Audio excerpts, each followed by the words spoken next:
A year ago, I sat down with Mike Truscott, who took me back in time to where it all began. Right up to becoming the drummer for one of the most influential British rock bands of the 1970s, Wishbone Ash. Last time I spoke to Mike, he said it was mostly luck and being in the right place at the right time. But I know that there's more to this story than what we have uncovered so far. We are just getting started. So I wanted to keep the conversation going and find out a bit more and dive deeper. You touring must be very, very difficult on your family. Yeah. So how the hell do they How does manage? it work? Yeah, okay. It's a tricky one actually. You're right. I mean, it is really hard. And It's hard. first of all, welcome back again. It's been a while. Oh, thank you. Nice to be back. Thanks for having me back. Yeah, I mean, it's a great question actually, because before any of this began for me, touring and joining the band, that was ultimately the question that my wife and I discussed. It was like, how does it work? She was very supportive and wanted me to go and do it and to, fulfill a dream and the thing that we all kind of dream of doing, join a rock band and tour the world kind of thing. It's a cool thing to dream of, and it's a cool thing to do. But what was I then, age 41, I think I was. Yeah, I was just 41, 42. I got a young son, wife, job at Yamaha at the time. So it's like, how do you do that? So the job is one aspect. How do you flip from, a job that I love doing, successful at, a great company to work for, leaving that behind is hard, but easy because you're going to go and do the thing you've always dreamt of. So that bit was like fairly straightforward, and they were very supportive in me leaving, so they were great. And then, the other bit is what you just said. How do we deal with it as a family? So, there's a part of it that I guess you don't know how you're going to deal with it, in terms of, I don't know how I was going to feel being away. My wife didn't know how she was going to feel about me being away for those periods of time. But my son certainly didn't. He didn't have a clue about what going and joining a rock band was, and touring. So, but the good thing that we had is my parents, my wife's parents, they're not far from where we are. So we're quite close. We're probably within both sets 20 to 30 minutes, so quite close. My son's school is local, etc., etc. So as a family unit, we were able to organize the logistical side of me not being here. That's that element of it, who's going to take him to school, who's going to pick him up. My wife is a nurse, so she's exceptionally busy, works some odd hours, as most, healthcare professionals do. What they have on their contract is not actually what they actually work. So there was all these kind of hurdles to do, but luckily it really comes down to the amount of time my wife puts into running around and organizing all that, and then the fact of parents standing in and helping and picking up my son and being here for him and making him his tea and all the things that are absolutely everybody's normal life. That's normal. That was the bit that had to be figured out for me when I go away. So the first tour was exceptionally hard, because to start with, it was a mixture of joy and like, just, I can't believe I'm doing it, and traveling around and doing all these things. But then ultimately there was guilt, and there still is actually. There's still a lot of guilt that goes on when I'm away. I feel bad for being away. I love being away. I love doing it, but I feel exceptionally guilty at times. Not like it, every day, like I'm crying into my bath towel or something. But it's, but it's hard. It's really, really hard to do it. And there are times when you feel guilty. You feel a bit on your own, and I'm sure my wife, I mean, we've just had that discussion actually with me coming home. So one of the things that happened this year was, unfortunately, my father-in-law passed away in the summer, completely unexpected. And, literally a month and a half later, I go on a UK tour and I have to leave my wife behind. So there's like those kind of curveballs that come into it. So there's like, how do we deal with going away and my wife and my son and all that? That's one side of it. But what do you do when a curveball like that gets thrown your way and you still Yeah. have to go away? I couldn't stay at home. Like if anything, my wife would really have benefited from me being at home. Really, she just lost her dad, and you know, I've not lost any of my parents. It was the first time that had happened to us. So, yeah, and off I went. I disappeared, and then I had a week off, and then I went to America for 6 weeks. So it's tricky, I guess. It's a pretty long-winded answer to how do you deal with being away, but it's I think it's different. Every tour is probably the best way of summarizing it. You do deal with it because you have to, or we choose to. Actually, I don't have to. I could stop and go back to what I used to do, maybe, or something like that. But it works because my wife makes it work. My parents, her mum makes it work. We have a great family around us. And as my son's got older, he understands what it is I do. So now it's probably not as hard on him in that sense. But yeah, I'm not going to lie. It is very hard. It's taxing, particularly when this time we've had the 2 tours back to back with only a week in between. That was, so I think it's something like out of 13 weeks, I've been on the road for 12, which, compared to some bands out there, that's probably nothing. But for me, that was new. So that's taken, it's been a tough one, tough one to do. But yeah, but we do. So, So I presume the UK tour is slightly easier. yeah, the UK tour is easier in terms of, the kind of obvious part that makes it easier is the distance. I think the whole of the United Kingdom, if I'm right, isn't even as big as the state of Florida. So, if you kind of think about it in that sense, that's easy. So, but we also tour the UK slightly differently in that we actually, as a band, we travel independently. So I travel with Mark. I have I drive.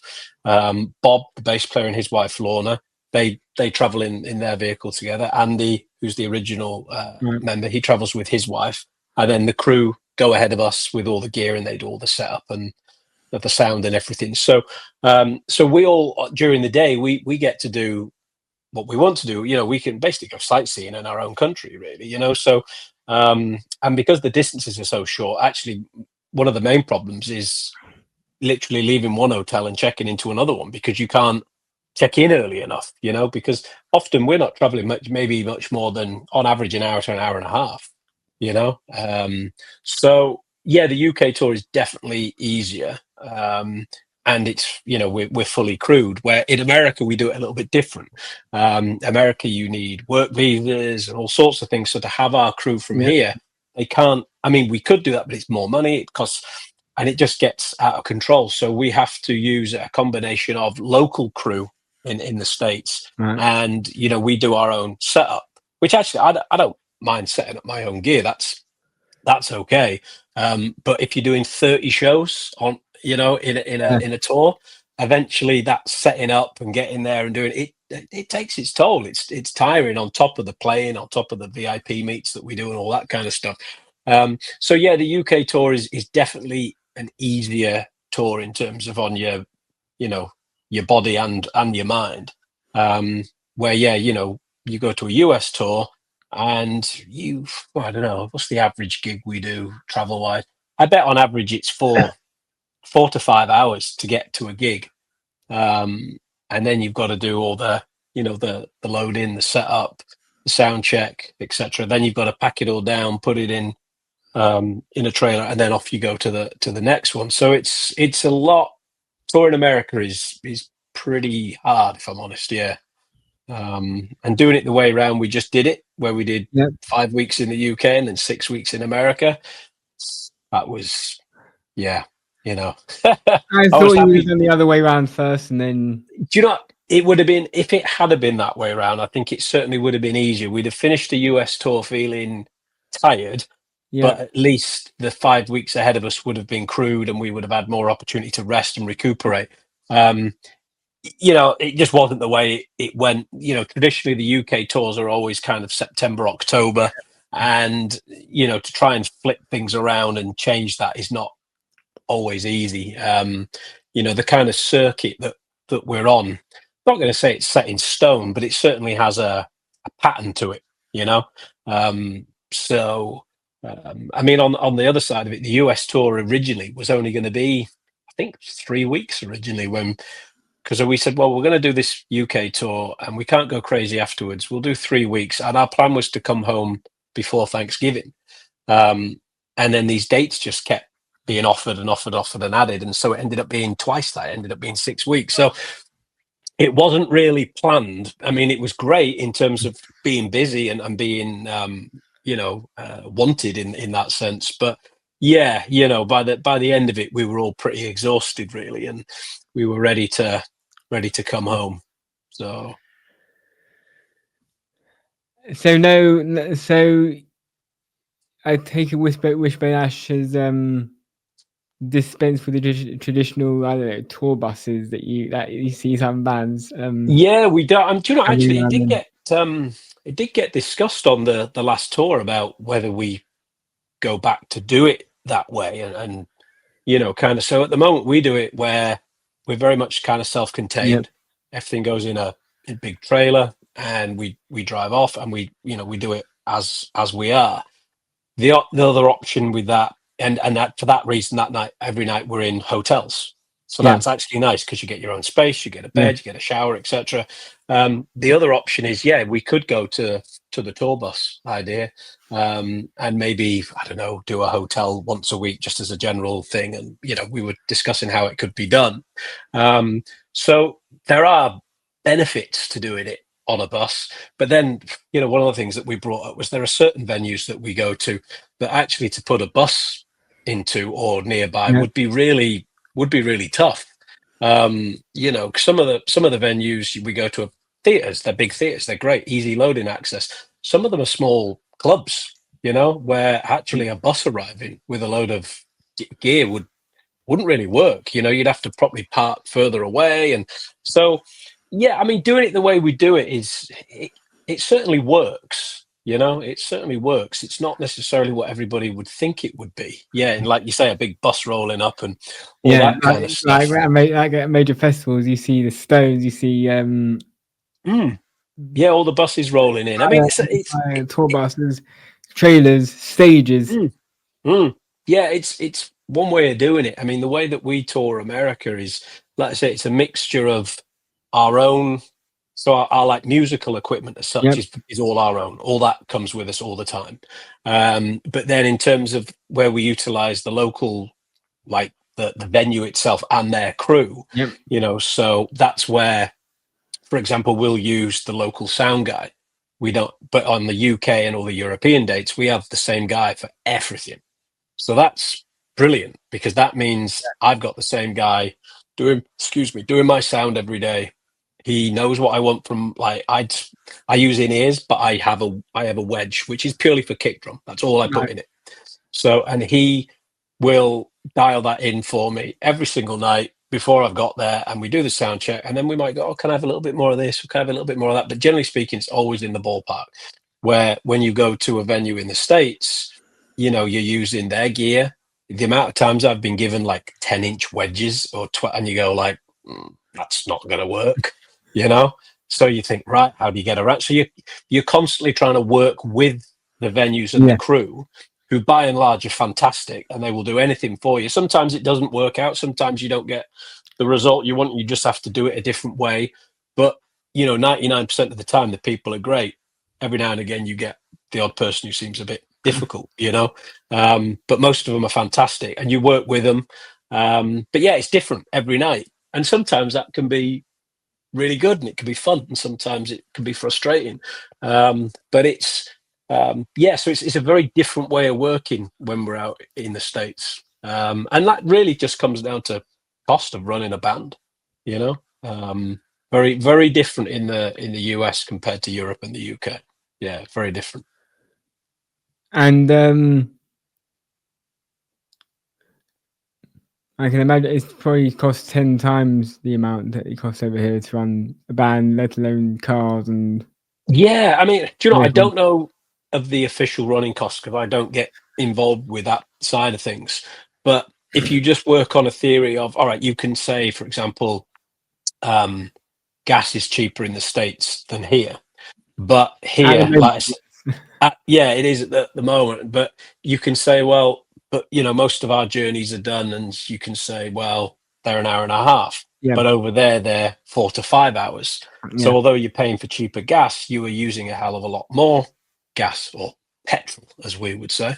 And then you've got hotel costs. They're maybe on a par with over here, I would guess. Some are up and some are down. But the biggest thing you've got over there, which we don't have here, is before you can set foot in the US and work, is you have to have a work visa, and that's not cheap. You have to go through the whole official way of getting a work visa. You can't go into America and work on an ESTA, otherwise you yeah, get booted. yeah.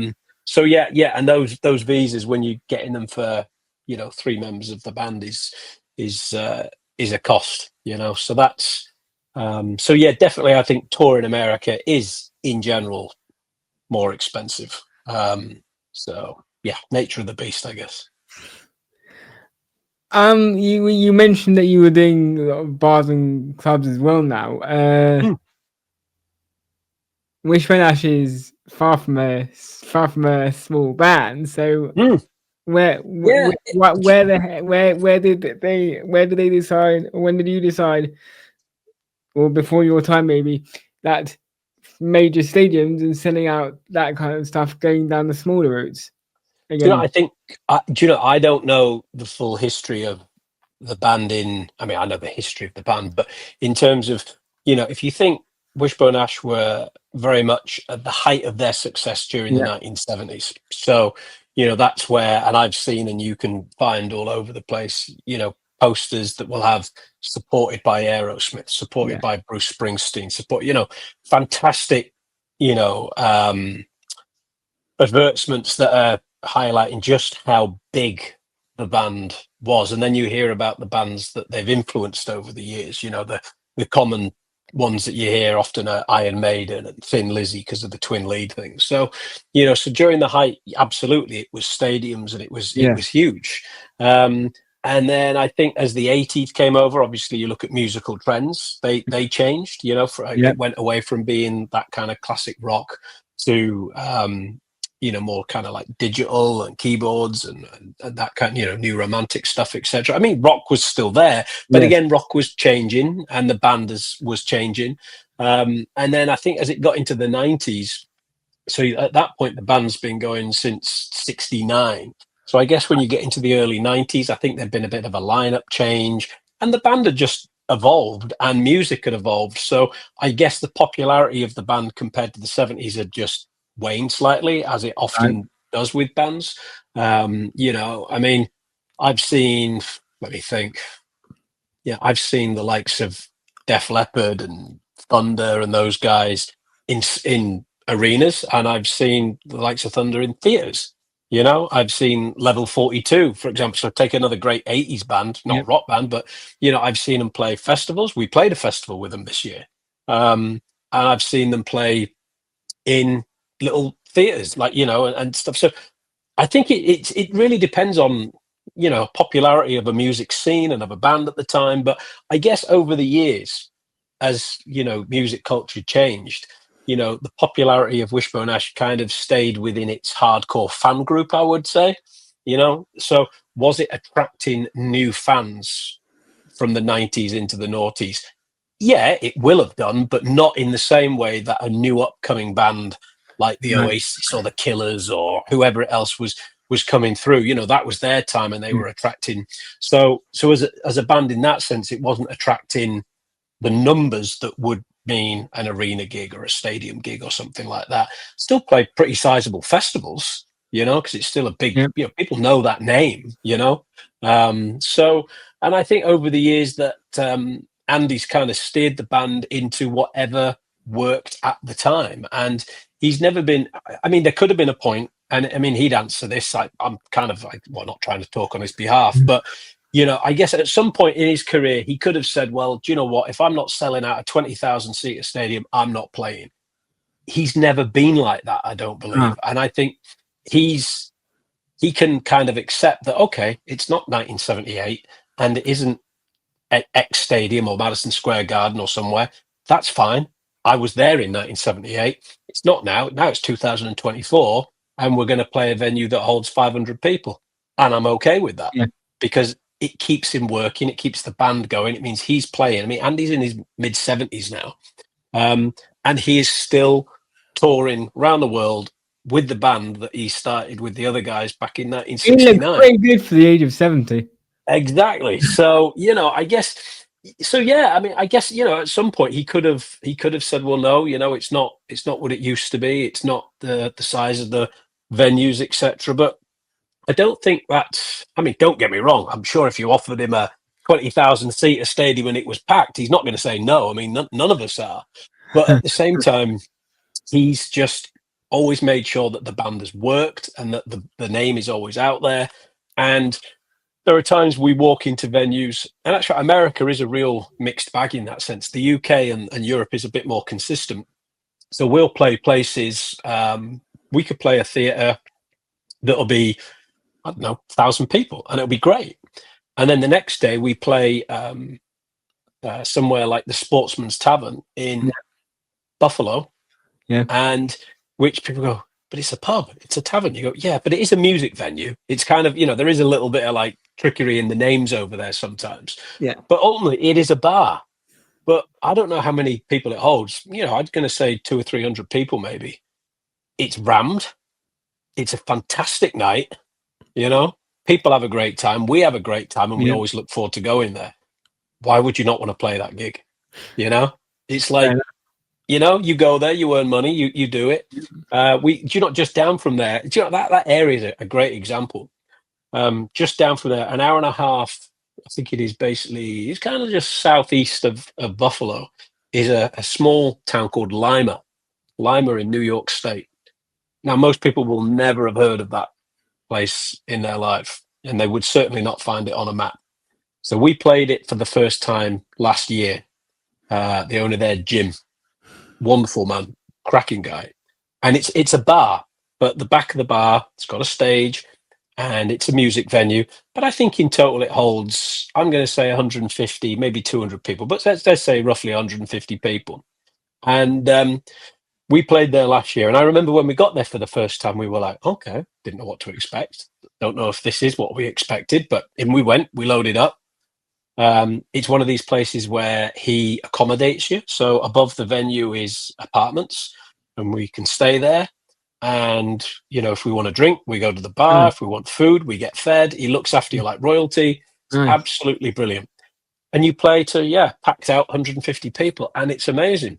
And we were like, that was awesome. This year, we played it 2 nights in a row because it was so successful. Wow. Next year, I think the plan is to do at least another 2, if not even 3 days in a row, because people love it. So in that sense, it's great because you get to stay in one spot for 2 or 3 days. The people there are lovely. I mean, I can tell you that if I walked back into that bar, like literally this afternoon, there's now people I know there, Wow. and they're like, you're welcome back as a friend. We actually stopped there on the way back. We played there a couple of weeks prior, and we were on the way back across that direction. And Jim, being the gentleman that he is, said, hey guys, if you need to stay, you can just stay here for free, and we said, great. We got there, and again, hospitality was there. We looked after us, but there were people at the bar who I knew from playing there, and we just sat there and we all had a drink and we chatted, and Nice. it was, and when you're away from home for so long, those things are super important to you because it's like that actually feels really normal, and it's so yeah. I don't know. I guess the size of the venue isn't necessarily tantamount to whether the gig is any good or whether you enjoy a tour. Or I mean, I can certainly understand on paper it might look that, but no. I mean, some of the best gigs I've played, whether it's with Wishbone or even when I was like playing the club scene up in the north of England or whatever, they're not always the big venues that are the fun ones. The small ones are the fun ones, because there's a bit of intimacy to it, and it's It's it's nice. kind of like that. Yeah. So, but yeah, I think kind of like I said. I mean, I think Andy's never let the size of a venue get in the way of the enjoyment of playing music, really. Which is not necessarily a bad thing to learn, I guess. And that's another thing. I mean, it was when I first messaged you back in I don't know when, I was expecting to get through to, I don't know, manager, agent, something like that. Not even Oh, okay. No, you because spoke to me. most people in that sphere, you need to deal with a whole load of bull crap before you reach the person. Yeah, I mean, some people will, depending Yeah, on the level they yeah, are. Some people will have management or agents or whatever. It's just to, I don't know, kind of filter things out a little bit and try and manage somebody's time. They're not necessarily always bad things. I mean, like if you look at it from a band yeah, point of view, yeah. The band thing.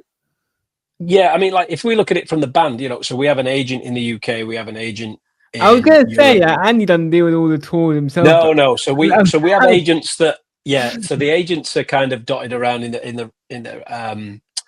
the various territories, right, and so they filter out in terms of what the tour is going to look yeah, like, the venues, the routings. Andy will always have the final say with yes and no, because yeah, ultimately it's his band, it's his business at the end of the day. But then there's us as individuals. So, you contacted me. I mean, I'm a pretty easy guy to get hold of. You know what I mean? It's not that yeah. difficult. I was very pleasantly surprised that. Yeah, and I Even, mean, and I like it that way. If I want to do something, I'll happily say yes, I want to do it. If I don't, I'll equally happily say on my own behalf, no, thank you very much. But and then we've got like Mark, our guitarist. mm, He's just been working with a company called East Durham Guitars on a signature guitar they're mhm. doing for him, and various things. And again, they just reached out to him directly. There was no going through somebody or filtering anything out. Everybody's pretty approachable. But I'm Mike Truscott. I'm not Vinnie Colaiuta. I'm not Dave Weckl. Do you know what I mean? And Yeah, so maybe to get hold of those guys, yeah, you would have to go through a different thing. yeah. But I'm not. I'm not of that level. Do you know what I mean? So, Yeah, well, um, that's up for discussion, I think. well, I mean, that's the reality in my eyes. I mean, it doesn't. That's the thing. It doesn't bother me. I mean, I look at those guys as like most people do. They're like the elevated wonders of drumming. Um, and that's great. I mean, I could be wrong. Maybe I could drop Dave Weckl a message and he'd get straight back to me. I could be You speaking probably out of you term. I don't probably know. you probably could because you're. I've noticed a very regular pattern when it comes to social media. When you've got a blue tick, suddenly you're noticeable. Okay. Yeah. See, I don't have any of that. I don't bother with blue ticks, and I So don't worry about that. those who haven't spoken to you when you get blue, oh hello, welcome. Yeah. I mean, I guess you know what, it's one of those things where those ticks and those things are a way of at least showing that somebody is official, effectively, and Well, they were until trustworthy, maybe, or. they were until Meta decided to charge Well, for. that's it. Yeah, it did get changed, didn't it? But but yeah, I mean, like I said, I could be wrong. Do you know, maybe those guys are actually very easy to get hold of. But at the same time, if it wasn't, if they Yeah. weren't as easy, it wouldn't surprise me, and I Mm. wouldn't be upset or put off by that. I would accept that. Okay, I need to go through somebody to reach that person. Yeah, I'm not. I'm not at that level. So So. when you're in this kind of world, how do you? I mean, it must drive you crazy sometimes to be looked at twice. And I know you, don't I? Yeah, do you know, it happens sometimes. I mean, again, it's like one of those things where getting back to like that idea of where Wishbone is in terms Yeah, of the touring, I don't play to 20, 30,000 yeah, people 4 nights a week, you know. And the Wishbone fan community is a very niche, wonderful community of people. So if you take it in context of when I'm playing a show, do I get recognized and do people Yeah. know who I am? Yeah, absolutely. Not everybody. I mean, it's amazing how many people come to see the band, and then I walk past afterwards and they say, "Hey, do you know?" And I go, "Well, actually, I am." And they go, "Oh, sorry." That happens. Or if you are at least playing in the town that day, you will often find, somebody might, like for example, in the UK, Yeah. Mark and I will do a sound check, and then we normally go to the pub, and we'll go find Weatherspoons or something nearby, or a local pub, and we'll go for a pint, and then we'll play the gig. So it's often, fans will be in the pub. It's a British thing, isn't it? It's what we do. And then you meet people, and it's great because we enjoy meeting the fans, and the fans enjoy meeting us. And it's what makes being in Wishbone a little bit different, Yeah. because actually we are accessible. So that's a It nice makes, it thing. makes it makes a nice change that we can talk. You're human at the end of the day. At the end of the day, and anyone can come up to anyone and talk to you as Yeah. they're human, because when they're off stage, they are literally just a person. Yeah, do you know what I mean? That is the case of everybody, and I can Not understand why people think of people in bands or sports stars or whatever on levels. That's a natural thing. But you know what I mean? We're certainly not that. We're not Taylor Swift or whatever. We don't need to walk around with bodyguards, thankfully, or anything like that. But yeah, I mean, ultimately, everybody is still just, as you say, a human. They're just a person at the end of the day doing a job. We're just fortunate that we if you love, do a job we love, absolutely, and it's a job that you don't apply for these jobs. You don't send a CV in to become the drummer in a band per se. It's kind of a little bit more luck more than anything else. I mean, I know there are situations where you obviously go and audition, etc., etc., but it's not traditional employment in those terms. It's probably the best way of saying it. But I mean, that thing about like when you can meet people, etc. I'm not actually one of these people that are great at going up and talking to somebody. If somebody's famous or neither am somebody I. I know, Neither I'm am not I. really that guy. Normally, I will just let them. The first time I talk to you, I'm like, okay, this is happening. Yeah, and it's normal and it's easy, because we're just people and you just chat. It's like, but I had one time where, like I said, I won't normally talk to people. I certainly wouldn't interrupt them really. But there was one time where I decided I would, and that was when I was in Glasgow, right? I was sat at Pret a Manger in Glasgow on Sauchiehall Street, right? I'm sat there with a tuna salad, a flat white, and a pot of mango. I can remember it really well, right? And I'm looking out towards the door. Starbucks is across the road, and the guy walks through the door. And I thought, bloody hell, he looks a lot like Vinnie Colaiuta. Stupid, So anyway, sat down eating. The guy comes back, sits on a chair, like stool, kind of just opposite me, that was like kind of like a drum stool height.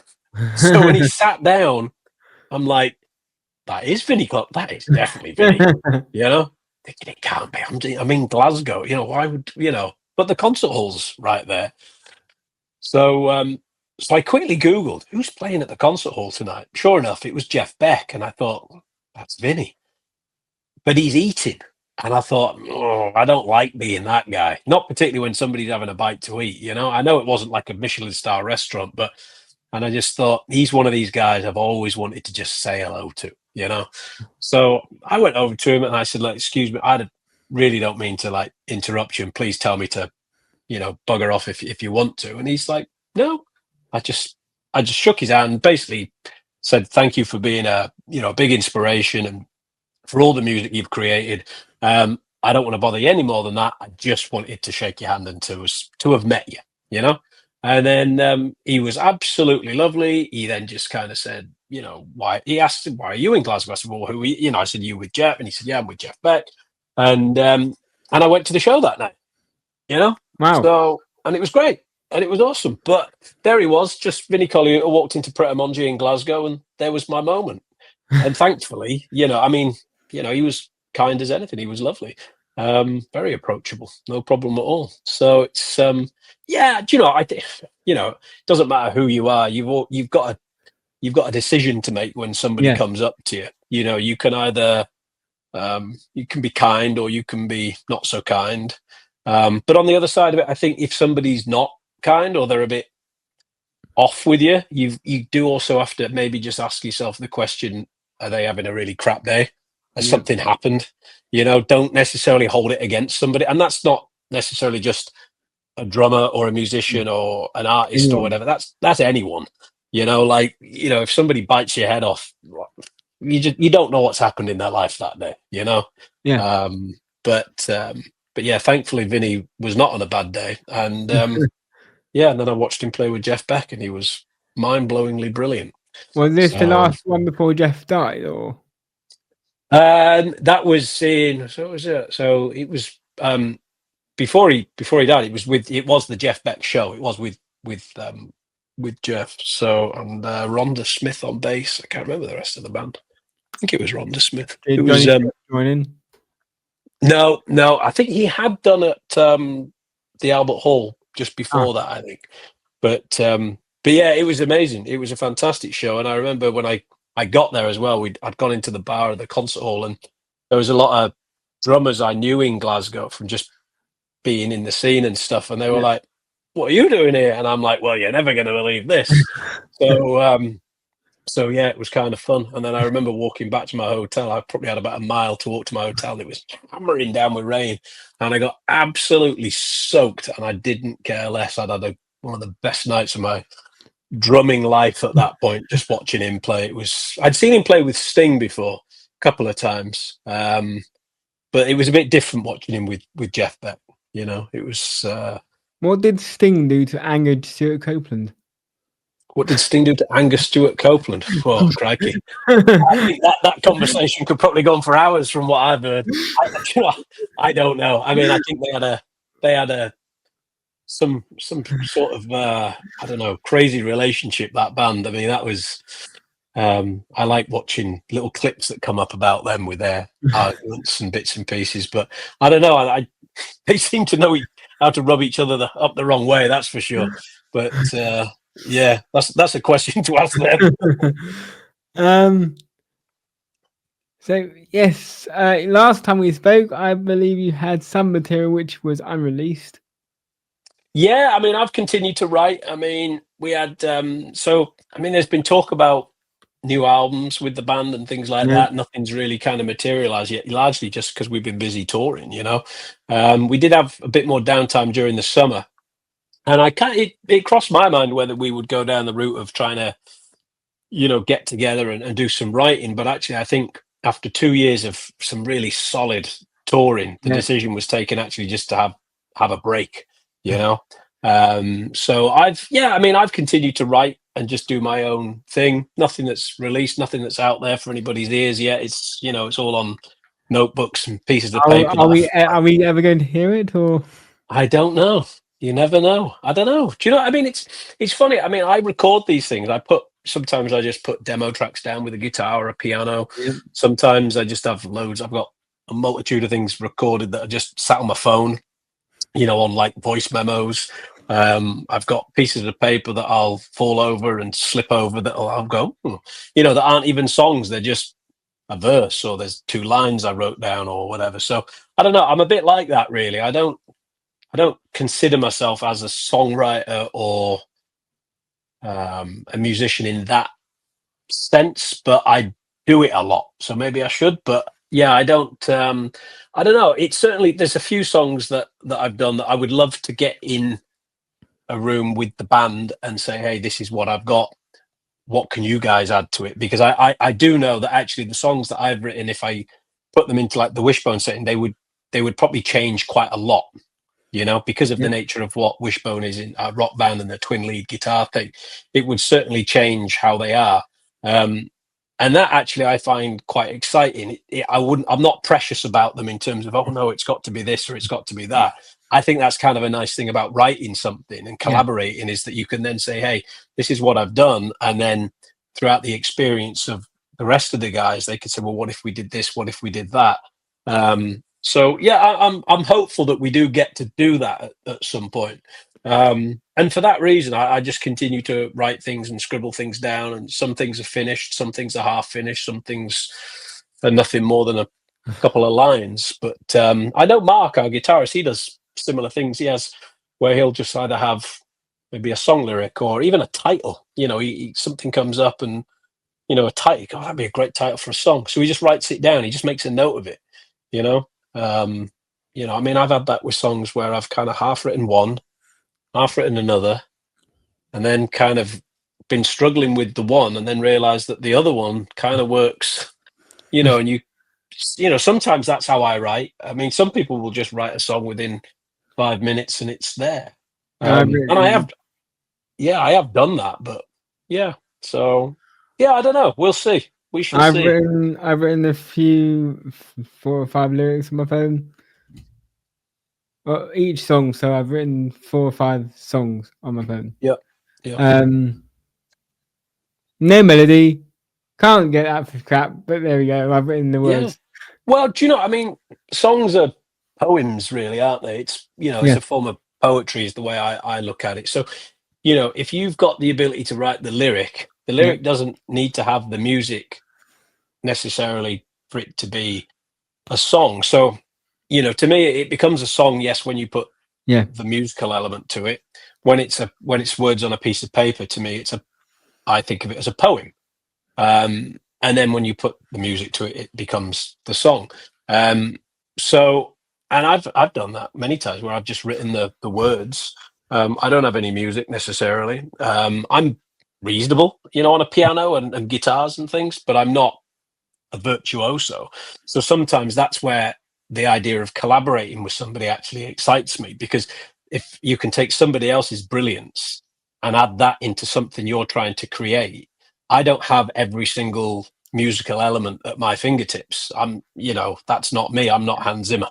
You know what I mean? I'd love to be, but I'm not John Williams. I'm not that musician. But that's where collaboration comes in my opinion.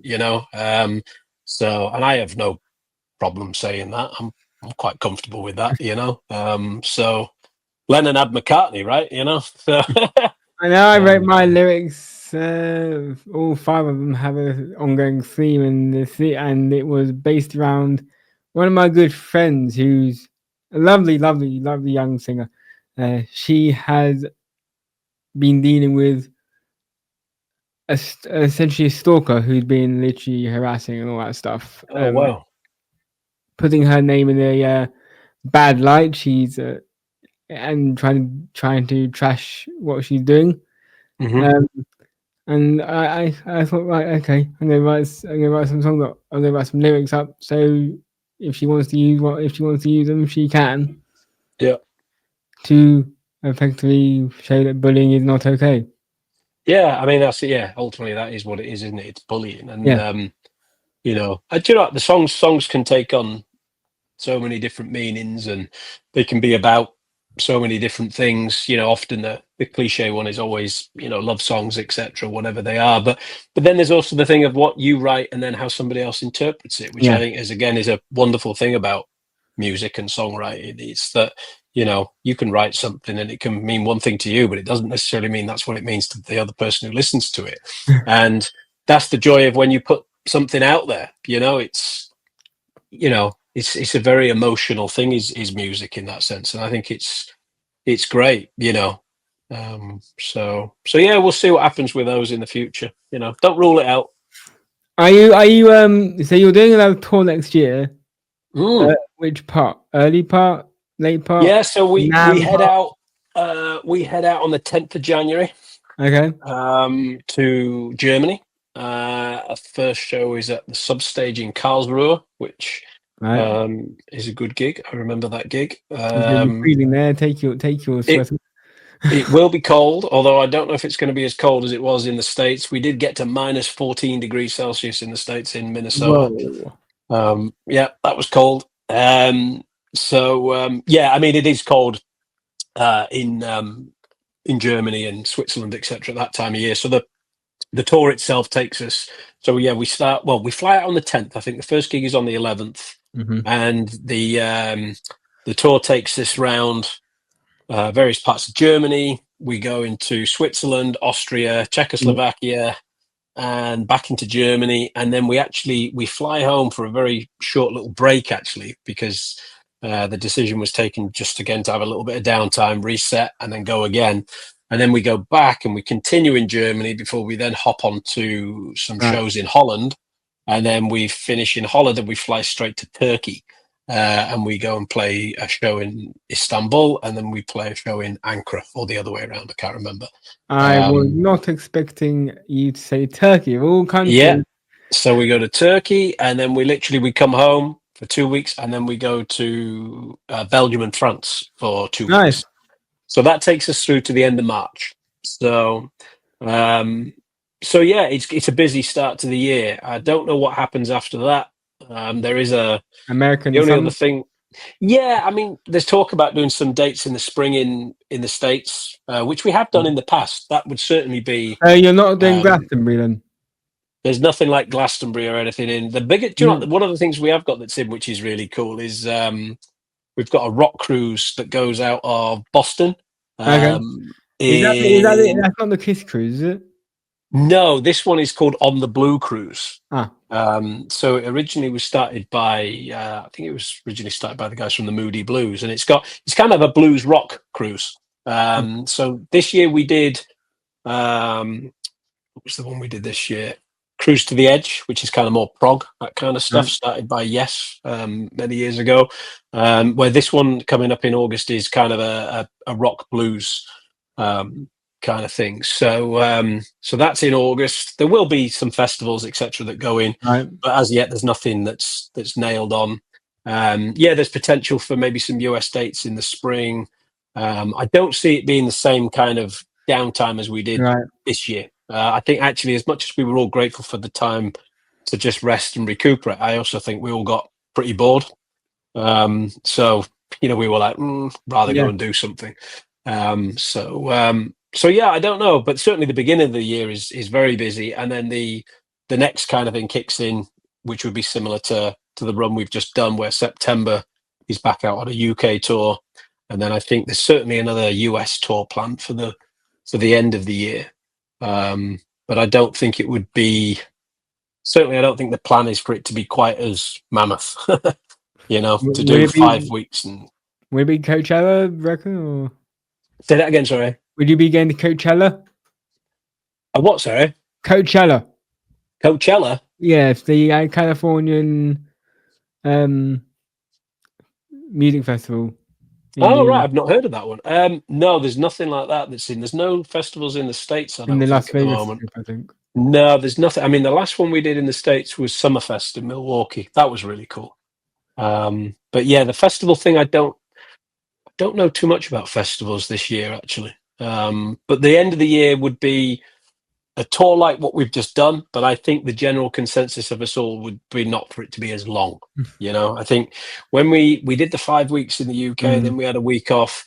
I think if it had been like 3 weeks, I think we'd have all been like, that was okay. Right. I think once we got to 4 weeks, we were all pretty exhausted. So the final 2 weeks were really hard work. But we'll see. I don't know is the honest answer. I don't really know what will, again, it all comes down to agents and things, but, we'll be busy. The inevitable, I suppose. I mean, we've seen so many bands that are wrapping up. Black Sabbath is gone. Yeah. Kiss is wrapped up. ABBA's sort of wrapped up in the physical sense. Yeah. I mean, I think there comes a time with bands where. Is Andy thinking about that yet at all? Not to my knowledge, no. I mean, one of the given his age. I mean, I think one of the advantages of doing it the way we do it, and it isn't on that level of a Kiss or a Motley Crue or something like that. That the business level alone to run at that level, as well as then all the other elements that come. Right. I mean, I can't even imagine what that well, I can't imagine, but that's intense. You know, there's a lot more to doing it that way. And I think one of the advantages of how we operate and at the level that we operate is that as much as it's, it's chaotic at times, and there's a lot to deal with, of which, Andy and his wife Pauline deal with the business side of Wishbone. You know, it's not trying to organize a stadium tour or a worldwide stadium. It's a very different kind of thing. So I think that actually helps the longevity of the band, because it just, it's not about and stressing about 30,000 seater stadiums and security and tour buses and crew and rigging and lights. That's not what we do, so it actually means that it can just carry on because it's very manageable. It is a really manageable operation. So there's no talk about him finishing. Don't get me wrong. If he turned around and said, this year, hey guys, do you know what? I think I've got another year in me, and I need you guys to know that, so you can start planning on for life after Wishbone.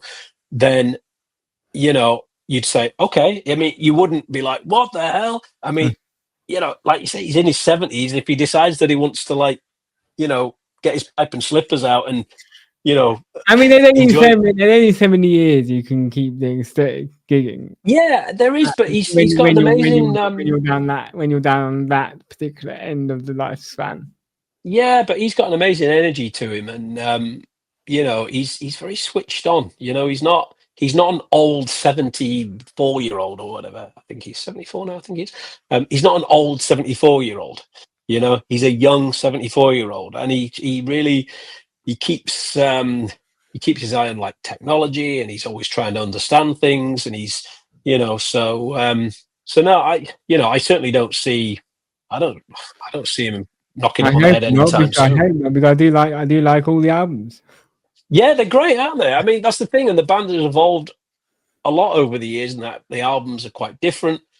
If you take it right from the original one in '69 through to the latest one in 2020, the Coat of Arms, it's a very different sounding album, but that's the point. It's the band is always writing new music. It's always generating through the years, and so it's always got something to tour and to talk about. And so no, I don't see him stopping anytime soon. I also don't think, if I'm honest, I don't think he would just stop.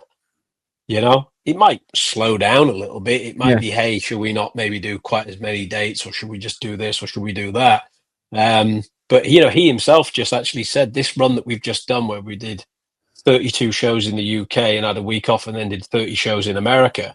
He even said in all his time, as much as he's toured a lot and he's done lots of shows, he can't recall a period where he's done so much in such a short period, So, and that's a guy who's been in the business doing it since 1969. So, so if that represents anything, he's not slowing down anytime soon. So, and we had we chatted recently, and he said, there's a lot of work being offered, and sometimes, he does have to say, hey, we can't do it all, so yeah, I don't know. I'd love for there to be another studio album, for me to be able to play on a studio album. Because so I like to hear you in a studio album. Yeah, I'd love to do that, because I'm aware that compared to Joe Crabtree, who was before me, I am a different kind of player to him. So I'd love to have an album that had my playing on it, and then so just because there it is. There's my stamp on a studio album. Just like when you listen to Steve Upton, the original drummer. I mean, the guy blows my mind. He's just phenomenal. He's just a chameleon all the way through you can actually hear his whole drumming journey throughout all these albums. It's phenomenal. I mean, he really is the most underrated, unknown almost drummer maybe of all time. I don't know. Certainly one of the, if you think of the size that Wishbone was, like we mentioned earlier, in the 70s, where it was stadium levels and touring with the Who and all that, most drummers will not have heard of Steve Upton, and that's quite criminal, actually. That's a where people will know who Bonham is, and people will know who Keith Moon is, and people will know of Cozy Powell and all these great drummers. But actually, Steve Upton was of that same era, and most people probably won't have heard of him, and that's a shame, really, because he has a lot to offer the drumming world in terms of, although he doesn't play anymore. Yeah. If drummers were to go back and listen to those albums, there's what he put on those albums would offer the drumming world a lot, I think, in terms of how he adapted through the years to the different styles and the different things that happened. I think he's phenomenal, really. I've never met him. I'd love to meet him. Again, in the same way that I did with Vinny, just to shake his hand and say thank you, really. Yeah, so you see, it's like, you do see that most when people leave band, mostly are guitarists, bassists, singers, rarely drummers. So what would make a drummer walk away? I mean, Steve, then Joe, do you then know, I don't know. I mean, well, I do know with Joe. Joe had he'd got married and they just started a family, and so for him, he didn't want to be on the Fair road enough. and do that. So I think that's quite an easy one to answer, and I don't think he'd disagree with that. I think that was what it came down to. He's since had a second child, and I know he's very happy. I've seen him; he's come to gigs, and we get on very well. So he's great as Joe. With Steve Upton, I don't know the history behind why he left. I don't know whether it was just that he'd had enough. I don't know. I don't believe there was any major fallout or anything like that. But I honestly don't know. I can't comment to say why that was. In terms of why do people leave bands, I think that is not. Again, that's not why people leave bands. That's why people leave jobs. Don't think of it as a band. Think of it as a job. If you think of it as a job, then jobs you tend not to enjoy. Well, but it is a job. Do you know? I wouldn't say. I mean, I loved my job. I worked for Yamaha for 7 years, and I loved it. And I worked for Pearl Drums prior to that for 11 years, and I loved it. If you like the job, it doesn't feel like a job. But if you don't like the job, it feels like a job. It feels like a chore, but in the same way that if you are, I could put you now into a rock band, touring the world, right? And I could say, okay, Joe, you got 100 dates ahead of you for the year, 120 dates. Okay, you're going to be in a rock band. You're going to earn a good living. You're going to be signing autographs and having pictures. You're going to feel like a real rock star. But it just turns out the band you've joined is run by a real, piece of work. Yeah, bit of an arsehole. And he's not very easy to work with. And as much as you smile and you love playing your instrument, the rest of your day is spent trying to not get in the firing line of this guy, or he just keeps giving you grief, and that's no different than some guy who goes to work doing any other job. If you're working with people that, don't make your life a joy and don't actually emphasize it and make it a happy place, then it doesn't matter what you do for a living. You could be in any band, or any employment. If going there doesn't make you happy, the best thing to do is to go find different employment.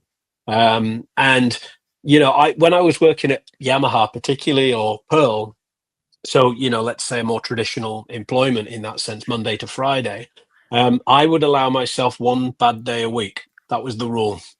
I'd allow one bad day, either a bad day where I didn't do very well, maybe the results weren't what I wanted, or I would allow one day where somebody was allowed to piss me off. But I would never allow it to be two. That was a problem, because then the ratio is starting to be wrong.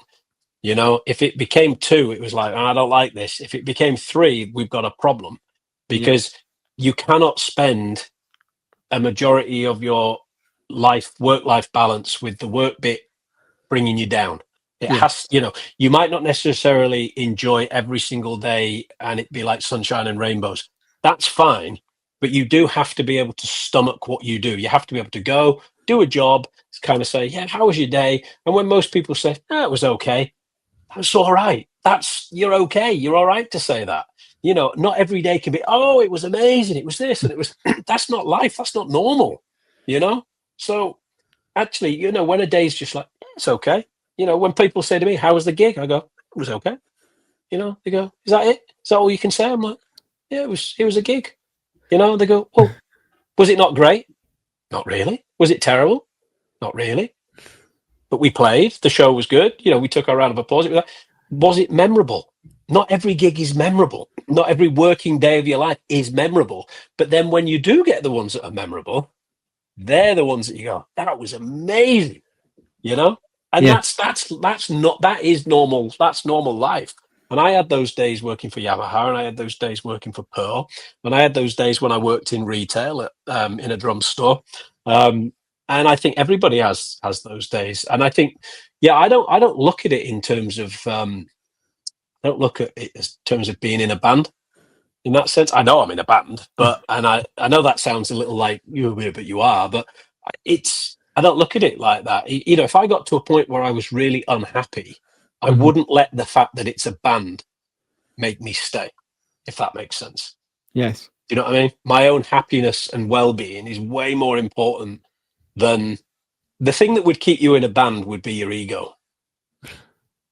Your ego would keep you in the band way past your health, actually. Yes. You know, because you couldn't walk away from, you know, what that feels like when somebody wants an autograph or a picture or playing a show, because it is like a bit of a drug, if I'm honest. You know, I mean, that is, you know, Yeah. that's the reality. You step up on a stage, it feels great. And now that is a feeling I've never had. That's where the jobs do differ.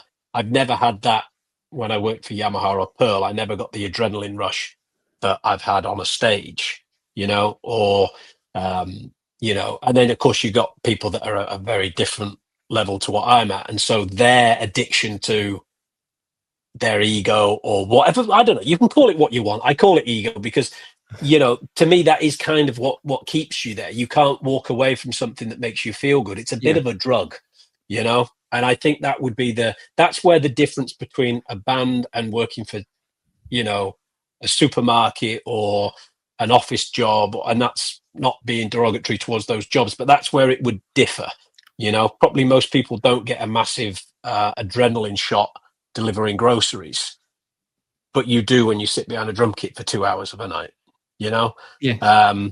But I think if the balance of my life became that I spent more of it unhappy and unsettled, that would be the time when I'd say, okay, I'm going to stop. You know, now is that stop the band I'm in? Is it stop being a drummer? Is it go home and do something? I don't know. I'm not at that point, thankfully. So I'm not. Do you know what I mean? But I like to think that ultimately, yeah, at the age I'm at, I've kind of learned a few things through the years. And the one thing I would say, if you are drastically unhappy doing the thing you are doing, whether that's being in a rock band or whether that's working at a supermarket or in an office or whatever, it isn't always as simple as leave, because people go, well, if you don't like it, leave.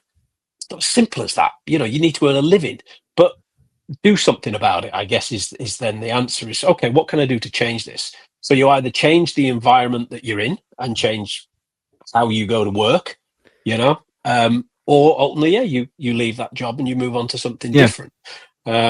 So why do people leave bands being the question? I think just exactly what I've just said. I think they just get to a point where they just get fed up of the bullshit, really, and they go, I can't be arsed with this. I'm done.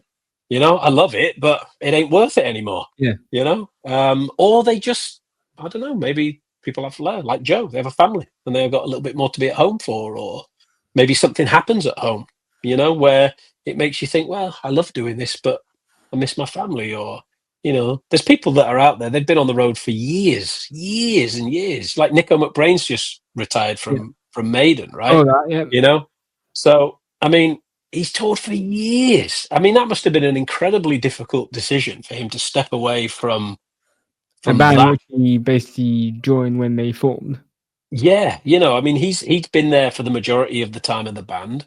You know, they're still active, they're still touring around the world, and he's had to kind of say, because of his health and other things in his life, I need to stop. That must be incredibly difficult to decide to do that.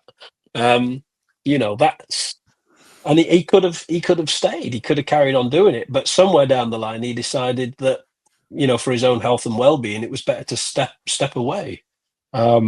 Which is a shame because I've seen Maiden live with him playing, and it's incredible, and I don't know. I don't think it will ever be the same, but but it'll still be a great show. I can't remember the name of the gentleman who's stepped in. I know he's a British drum company guy, but he'll be amazing, because you've got to be amazing to play that gig. But nobody's Nico, are they? In the same way nobody's No. Keith Moon, and nobody's Buddy Rich, and and I'm not Steve Upton. Do you know what I mean? But I do my best, and that's all anybody can ever do when they step into these roles. We're all ourselves. Absolutely, and that is the joy of what it is, and again, that's relevant whether it's not just being in a band. That's any line of work, So Thank you, Mike. This has been a very, very interesting conversation, and I want to wish you a Merry Christmas, Happy New Year, good luck on your next tour, and hopefully we can reconvene in the new year, maybe even in person. Yeah, absolutely. We should sort that sometime. That'd be nice. That'd be cool. Definitely. And good luck for your trip out to the States. You mentioned you've got. Hope that goes well. And your band. I might be there when you're there. Do you know? I thought you said March. You go out, aren't you? So we'll be. I go out March 3rd to March 12th. Okay, we will have just come home from Turkey, and then we'll be just short of going out to France. So we'll be over here. Yeah, we'll be here. But no, I hope that goes well for you. And likewise, have a great Christmas and Happy New Year to you. And we'll chat again.